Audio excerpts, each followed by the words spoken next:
Good evening all of you. प्यारे बच्चों, कैसे हो? आई होप आप स्वस्थ होंगे, मस्त होंगे, व्यस्त होंगे। कक्षा 10वीं बोर्ड का कक्षा और विषय गणित आप पहुंच चुके हैं प्रश्नावली 3.1 में। आप सबका मेरे YouTube channel you can do maths में बहुत बहुत स्वागत। कल हमने आपसे जब बात करी थी दो चरों वाले रैखिक समीकरण युग्म की, तब हम आपको एकदम स्पष्ट रूप से बातों को रखा था कि ये दो चर वाले रैखिक समीकरण युग्म क्या है। अगर आपने ध्यान से वीडियो को सुना होगा तो मैंने सारी चीजें स्पष्ट करी। ठीक, आज हम उसी दो चर वाले रैखिक समीकरण के अनुप्रयोग को देखते हैं। मैंने आपको ये भी समझाया था कि किस प्रकार से समीकरण युग्म का हम हल ज्ञात करते हैं, यानी एक्स वाई का मान कैसे हम ज्ञात करते हैं, ये बात हो चुकी। अब उन्हीं समीकरणों के उपयोग हैं। अभी प्रश्नावली 3.1 में ग्राफी विधि ही को फॉलो करना है, उसी से लगाना है।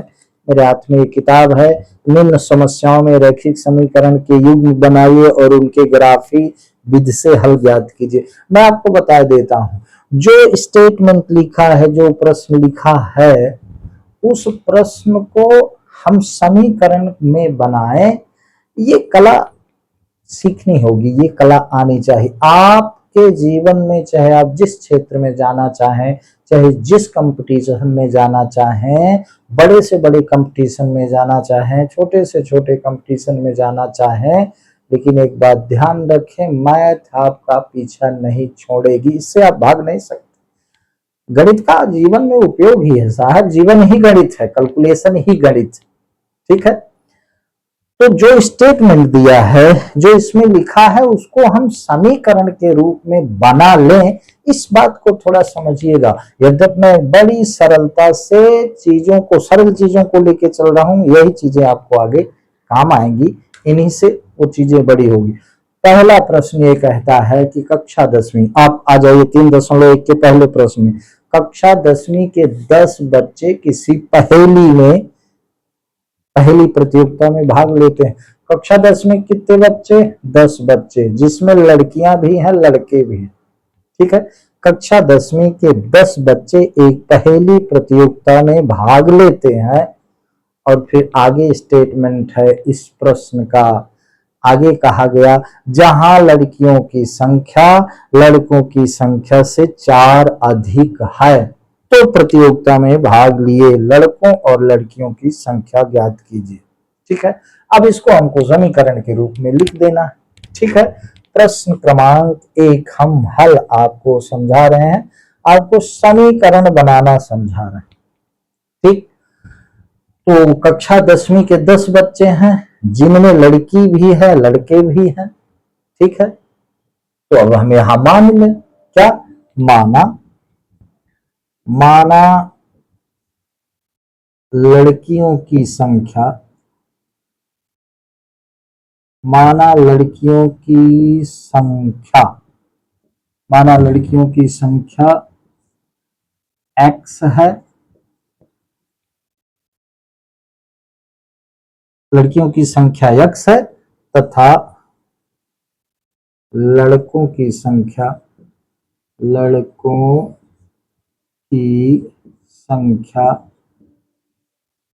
y है। क्योंकि दो चर वाले रैखिक समीकरण बनाना आपको सीखना। ठीक है, लड़कियों की संख्या x है और लड़कों की संख्या y है।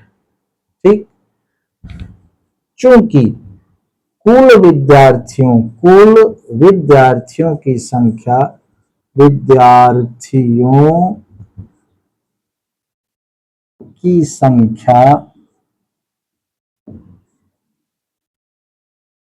10 है। कुल विद्यार्थियों की संख्या कितनी है भाई?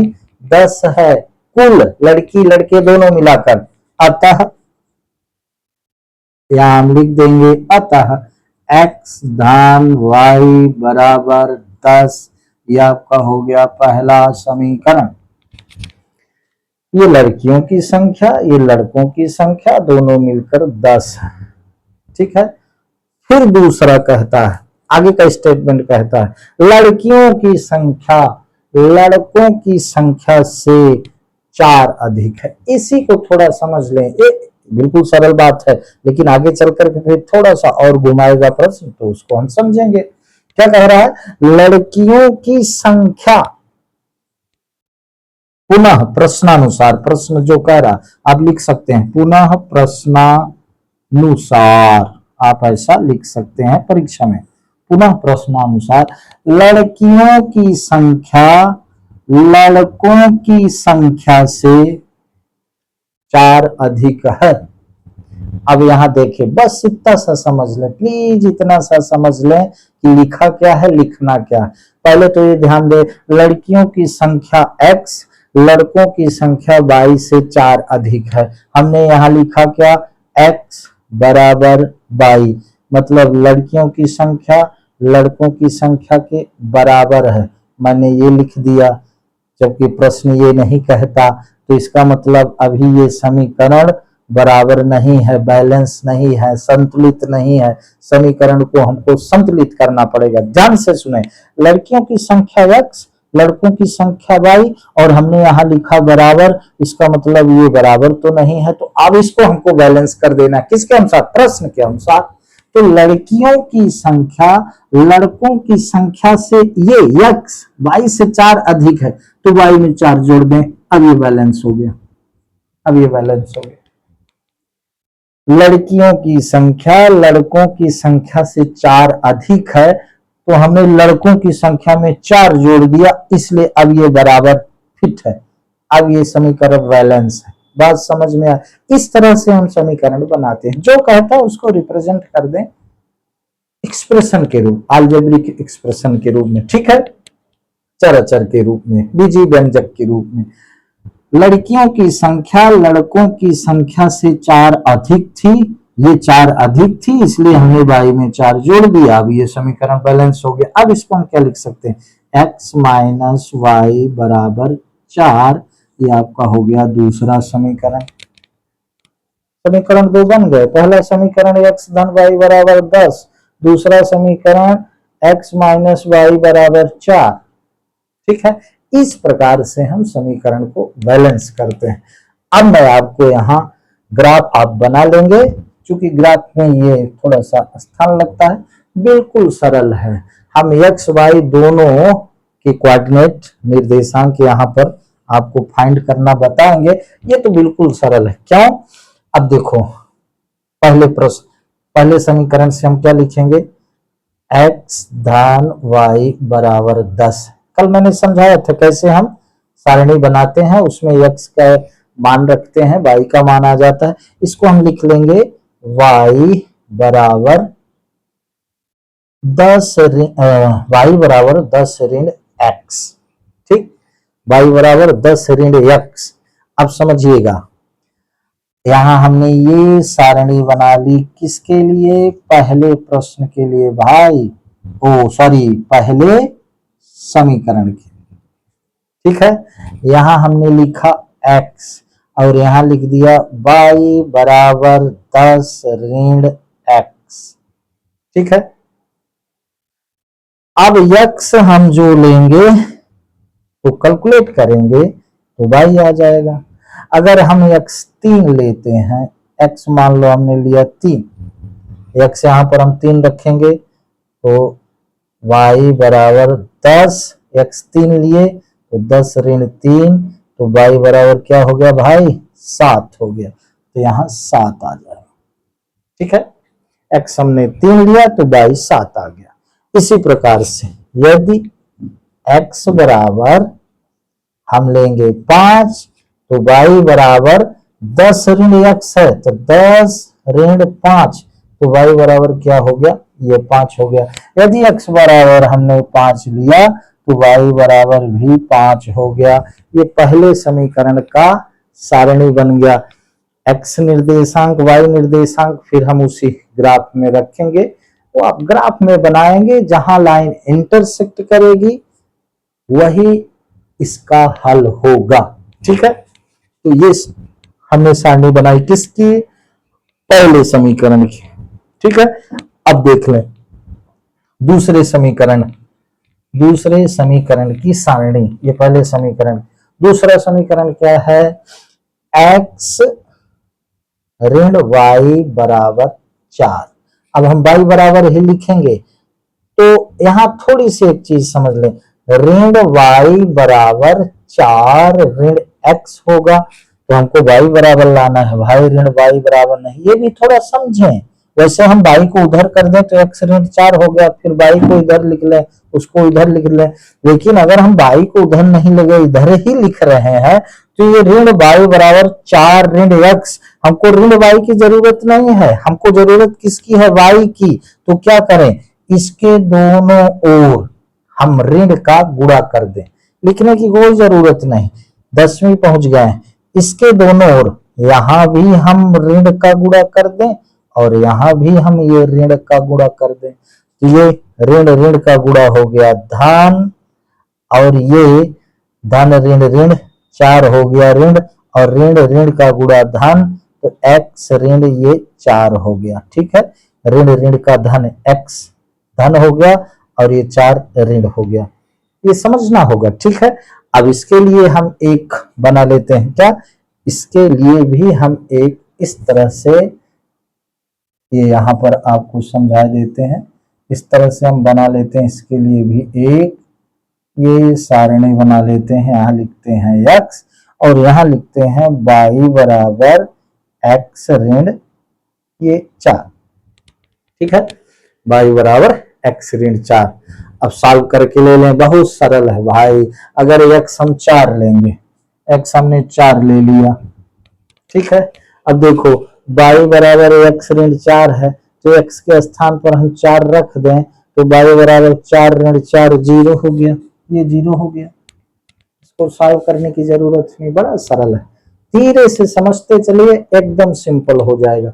अब x हमने लिया 4, तो y हो गया क्या? 0। अब x हम ले लें क्या? 0। अगर हम x 0 ले लिए, यहां 0, y बराबर 0 ऋण 4, तो y हो जाएगा ऋण 4, 0 में 4 घटेगा तो ऋण 4। अब एक सारणी ये है, एक सारणी ये। अब इसको आप ग्राफ पेपर में करेंगे, बहुत अच्छा लगेगा, एकदम सिंपल, आपको समझ में आएगा। ठीक है, तो इसके आगे आप कर लेंगे, मुझे पूरी आशा है आप कर लेंगे। कोशिश करेंगे, अगर नहीं बनता आपसे, आपको लगता है कि नहीं सर ग्राफ को भी समझाना है, मैं समझ रहा हूं कि ग्राफ आपसे बन जाएगा, क्योंकि पिछले बार ग्राफ को समझाया है मैंने, तो इसको आप ग्राफ में कर लीजिएगा। है बस इतना ही, ये सारणी बना लिए। अब इसी को हम ग्राफ में रिप्रेजेंट करेंगे, ग्राफ पेपर होता है उसके लिए, तो आप ग्राफ पेपर में ही रिप्रेजेंट करेंगे, तो x और y का मान आ जाएगा कहां? जहां दोनों रेखाएं प्रतिच्छेद करेंगी। इसको मैं मिटा दूं, इसको आप वीडियो रोक करके लिख लेंगे, फिर आगे का प्रश्न देखते हैं। ठीक है, इसको मैं मिटा देता हूं, फिर दूसरा प्रश्न है, उसका भी समीकरण बनाना मैं आपको सिखाता हूं, उसको भी आप अपने ग्राफ में कर लीजिएगा। ठीक है, अगर आपसे ग्राफ में वो रिप्रेजेंट करते नहीं आता, तो फिर आप कमेंट्स में लिखिएगा, प्लीज लिखिएगा, मैं उसको ग्राफ में भी, मैं सिर्फ फिर ग्राफ ही बनाऊंगा, यहाँ पर आपको पक्का बताऊंगा। ठीक है, दूसरा प्रश्न कहता है 5 पेंसिल तथा 7 कलमों का कुल मूल्य ₹50 है। ठीक है, जबकि 7 पेंसिल तथा 5 कलमों का कुल मूल्य ₹46 है। एक पेंसिल का मूल्य तथा एक कलम का मूल्य ज्ञात कीजिए। सीधा सा वही तरीका है, 5 पेंसिल और 7 कलम, इन दोनों का मूल्य ₹50 है। ठीक है, तो प्रश्न में आगे कहा गया कि एक पेंसिल तथा एक कलम का मूल्य ज्ञात कीजिए, तो यहां हम यहीं से शुरू करेंगे। माना एक पेंसिल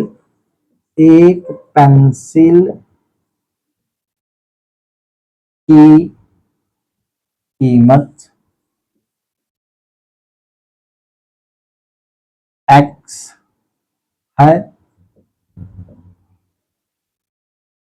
तथा एक पेन की कीमत तथा एक पेन की कीमत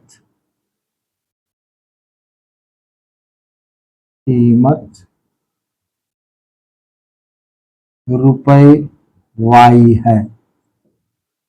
यहाँ हम रुपए लिख देंगे, रुपए के चिन्ह बना लें। एक पेंसिल की कीमत x है और एक पेन की कीमत y है। यहाँ से प्रश्न शुरू होता है। हमने मान लिया एक पेंसिल की कीमत क्या x, तो दो पेंसिल की कीमत क्या, मान लो एक पेंसिल की कीमत 5 रुपए, तो दो पेंसिल की कीमत क्या, दो पंचे 10। एक पेंसिल की कीमत 5 रुपए, तो 10 पेंसिल की कीमत क्या, 10 पचा 50, हम मल्टीप्लाई करते हैं। तो अब यहाँ 5 पेंसिल की कीमत, 5 पेंसिल की कीमत होगी, समझते चलिएगा। 5 पेंसिल की कीमत क्या होगी, रुपए 5x।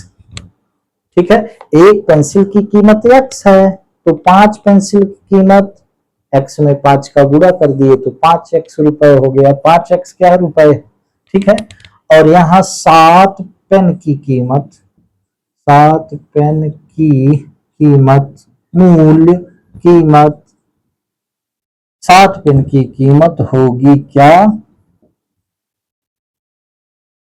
रुपए 7y। ठीक है, चूंकि एक पेन की कीमत रुपए y थी, इसलिए 7 पेन की कीमत होगी रुपए 7y। अब प्रश्नानुसार, अब यहां लिख देंगे प्रश्नानुसार। प्रश्नानुसार मतलब प्रश्न कहता क्या है, प्रश्न क्या कहता है, 5 पेंसिल और 7 पेन की कीमत 50 रुपए। 5 पेंसिल की कीमत और 7 पेन की कीमत मिल करके 50 रुपए है, तो 5x धन 7y बराबर 50 बन गया पहला समीकरण। ठीक है, अब आगे समझाने की आवश्यकता नहीं है, बिल्कुल सरल है। आगे कहा 7 पेंसिल तथा 5 कलमों की कीमत, पेन कलम, तो 7 पेंसिल की कीमत, एक पेंसिल की कीमत x, तो 7 पेंसिल की कीमत, तो उसी प्रकार, ठीक है, उसी तरह इस तरह, इसी तरह, ठीक है, 7 पेंसिल की कीमत कितना होगी, बोलो 7x, क्योंकि एक पेंसिल की कीमत x है, x रुपए है, तो 7 पेंसिल की कीमत 7 गुणे x 7x रुपए। तो उसी प्रकार 7x धन, अब 7 पेंसिल और 5 कलमों, 5 कलम, एक कलम की कीमत y, तो 5 कलम की कीमत 5y बराबर कितना 46। ये बन गया आपका दूसरा समीकरण, ये दूसरा समीकरण।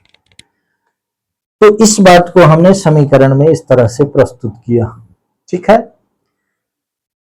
अब आगे इस समीकरण को हम रिप्रेजेंट करेंगे किसमें, ग्राफ में। तो आप इसको करिएगा, मैं आपको तरीका जरूर बता देता हूं। क्या का तरीका, यहां पर सारणी हम जैसे बनाते हैं, तो पहले समीकरण की हम सारणी आपको बताना सिखा रहे हैं। ठीक है, कैसे, 5x धन 7y बराबर यहाँ 50 है, तो हम 7y बराबर 50 ऋण, ये 5x उधर जाएगा तो ऋण 5x हो गया, तो ये y बराबर क्या हो गया 50 ऋण 5x बटे ये 7 हो गया, ये y हो गया मेरे भाई।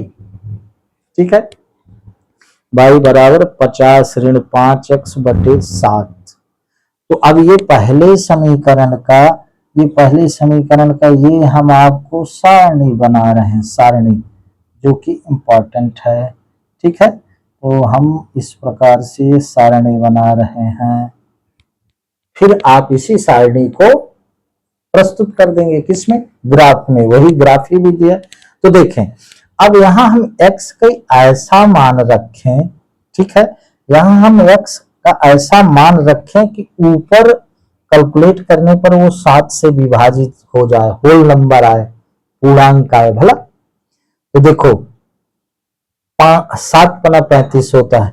अगर हम x का मान 3 रख दें तो देखें y बराबर 50 ऋण 5x बटे 7 है। तो अब देखो अगर हम x का मान 3 रख दिए तो 50 ऋण 5x, x का मान 3 तो 5 गुणे 3 बटे 7। तो y बराबर क्या हो गया 50 ऋण 15 बटे 7। तो 50 में 15 गया तो आ गया 35। तो ये 35 बटे 7, तो 7 पना 35, तो आपका y आ गया 5।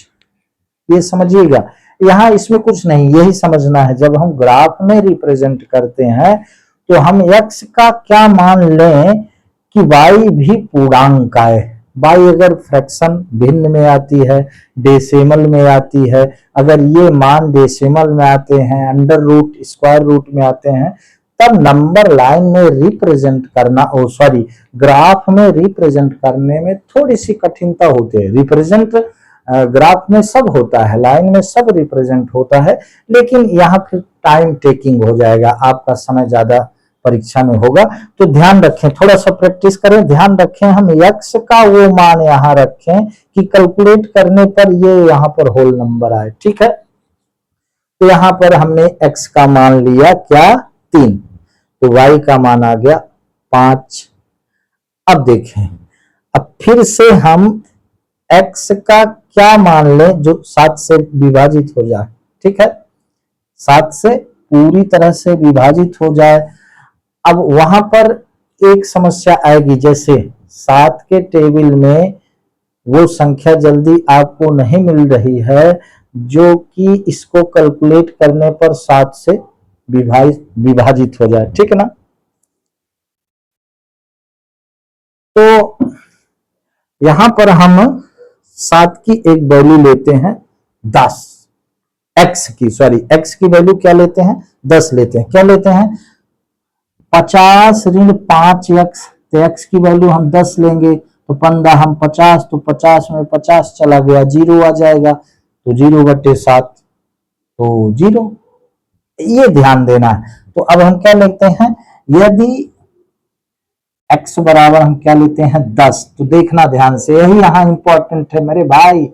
50 ऋण 5x, तो 5 गुणे 10, क्योंकि हमने x की वैल्यू 10 ली, बटे 7। तो ये y बराबर हो गया 50 ऋण 50, 10 50 50 बटे 7, तो y बराबर हो गया 0 बटे 7, तो 0। तो यदि हमने x की वैल्यू ली 10, तो y की वैल्यू हो गई क्या मेरे भाई 0। अब ये 10 है, थोड़ा आगे जाएगा। तो एक टेबल हमने बना दिया किसकी, पहले प्रश्न की हमने, पहले समीकरण की एक हमने सारणी बना दी। ठीक, ये पहला समीकरण की एक श्रेणी, ये आप थोड़ा सा देख लेंगे वीडियो रोक करके। ठीक, 5x धन 7y बराबर 50, इसकी सारणी हमने ये बना दी आपकी सुविधा के लिए। उसी प्रकार से दूसरा समीकरण क्या है, 7x धन 5y बराबर 46, तो इसको 5y बराबर 46 ऋण 7x लिखेंगे, तो y बराबर हो गया 46 ऋण 7x बटे 5। तो इसके लिए, ये दूसरे के लिए यहाँ सारणी लिखे देते हैं। दूसरे के लिए ये सारणी हो गई, ये सारणी हो गई आपकी ये और ये। तो यहाँ क्या, यहाँ x, यहाँ y बराबर 46 ऋण 7x बटे 5, y बराबर 46 ऋण 7x बटे 5।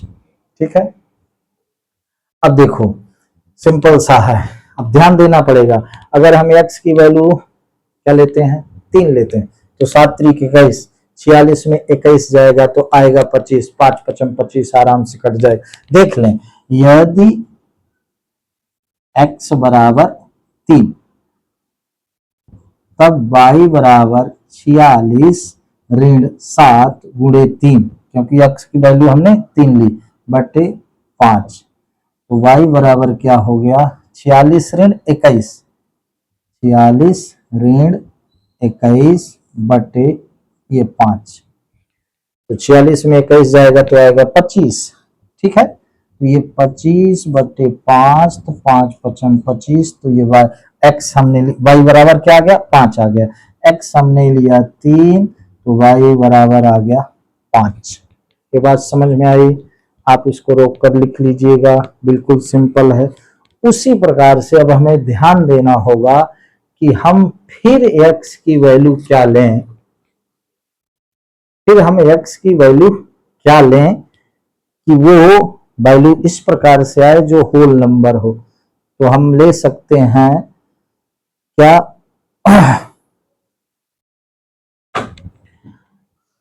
7 की वैल्यू, तो 7 सता 49, अगर हम x की वैल्यू 7 लेते हैं तो 49 आता है 46 में, तो 7 8 56। अगर हम x की वैल्यू 7 लेते हैं तो 8 लेते हैं, तब देख लेना x हम क्या लें, यहाँ x हम ले लें 8, तो y बराबर हो जाएगा 46 ऋण 7 गुणे 8 बटे 5।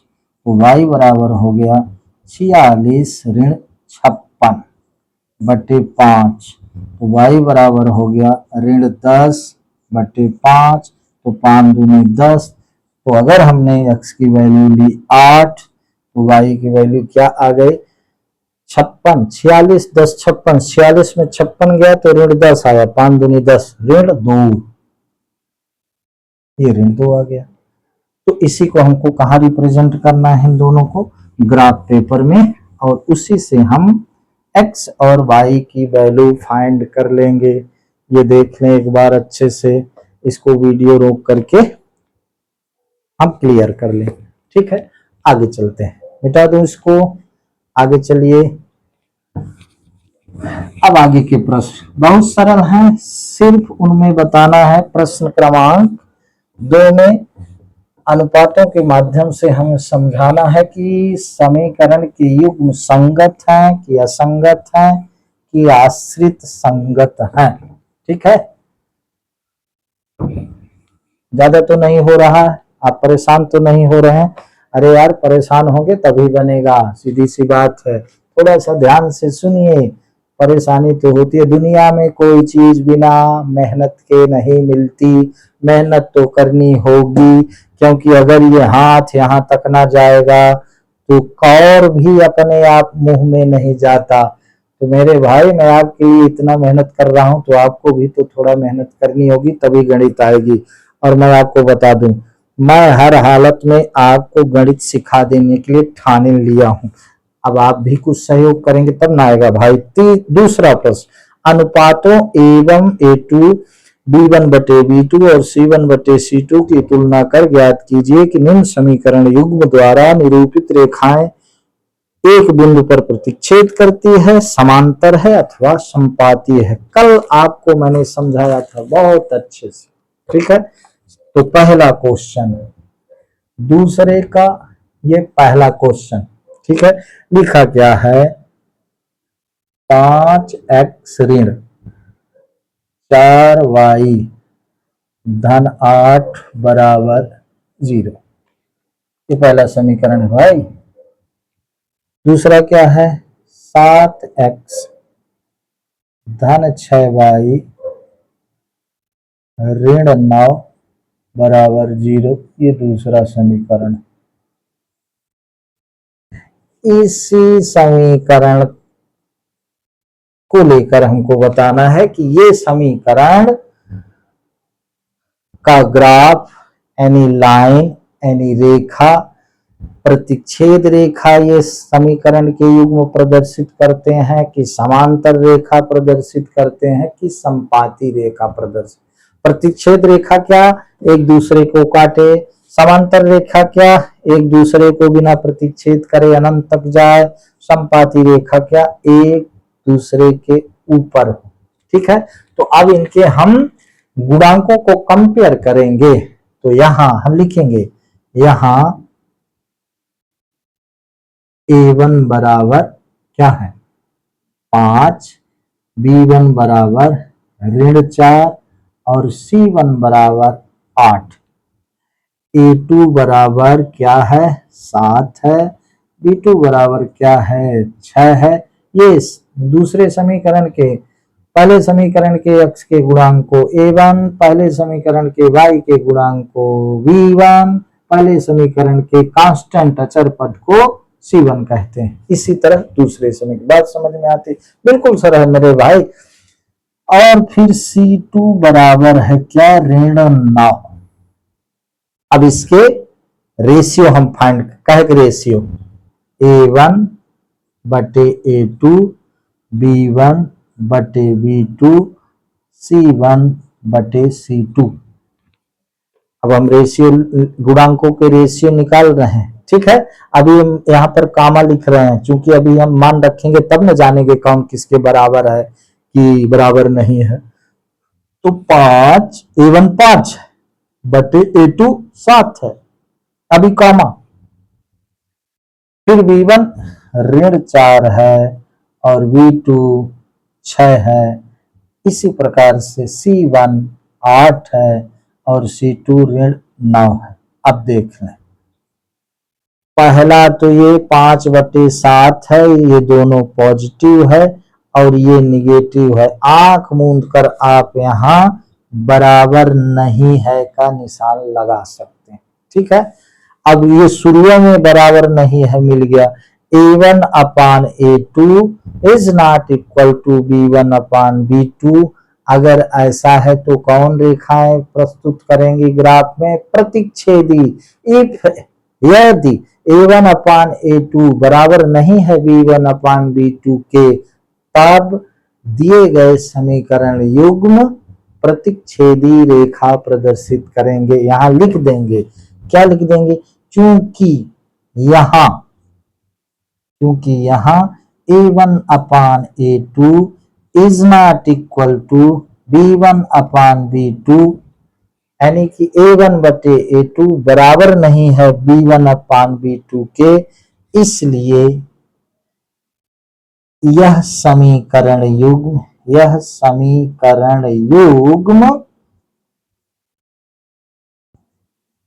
प्रतिच्छेदी रेखा प्रस्तुत करेगा। प्रतिच्छेदी रेखाएं प्रस्तुत करेगा, ठीक है। इसका क्या हो गया? प्रतिच्छेदी रेखा। ये समीकरण के युग्म ग्राफ में प्रतिच्छेदी रेखा प्रस्तुत करेंगे। इसी प्रकार से हम इनके अनुपातों को कंपेयर करके, इनके अनुपातों का मान ज्ञात करके हम देख लेते हैं कि ये किस प्रतिबंध को पूरा करता है। वो 3 प्रतिबंध जो पीछे बताए थे, फिर से आपको ध्यान दिला रहे हैं। यदि A1 अपान A2 बराबर नहीं है B1 अपान B2 के, तब प्रतिच्छेदी रेखा प्रदर्शित करेगा समीकरण का युग्म। यदि A1 upon A2 equal to B1 upon B2 equal to माने बराबर, यदि A1 बटे A2 बराबर B1 बटे B2 बराबर नहीं है C1 बटे C2 के, तब समांतर रेखा प्रदर्शित करेगा। और जब ये तीनों बराबर होंगे तो समपाती रेखा प्रदर्शित करेगा। ये आप लगाने का प्रयास करिएगा। इसके बाद संगत और संगत इसी तरह से है। तो इसके बाद फिर अगले वीडियो में मैं आपको और चीजें स्पष्ट करूंगा। फिर से कहूंगा, नानक धीरे रे मना, धीरे से सब होए, माली सींचे सब घड़ा, सब नहीं 100 घड़ा, ऋतु आए फल हो। अब अगर आपने पढ़ना शुरू कर दिया है मेरे भाई बहन, तो आएगी गणित, पक्का आएगी, मुझे पूरा भरोसा है। सिर्फ कंटिन्यूटी आप करिएगा, कंटिन्यूटी, क्योंकि विद्या के लिए सबसे ज्यादा आवश्यक है क्या? अभ्यास। अभ्यास नहीं करेंगे, कंटिन्यूटी जीवन, कंटिन्यूटी निरंतर लगातारता अगर जीवन में नहीं लाएंगे तो फिर विद्या नहीं आएगी। ये बात मान लीजिए। तो आप सबका बहुत बहुत स्वागत। मस्त रहिए, खुश रहिए, प्रसन्न रहिए, पढ़ते रहिए, मेहनत करते रहिए बाबू। बिना मेहनत दुनिया में कुछ नहीं मिलता। That's all. थैंक यू, धन्यवाद।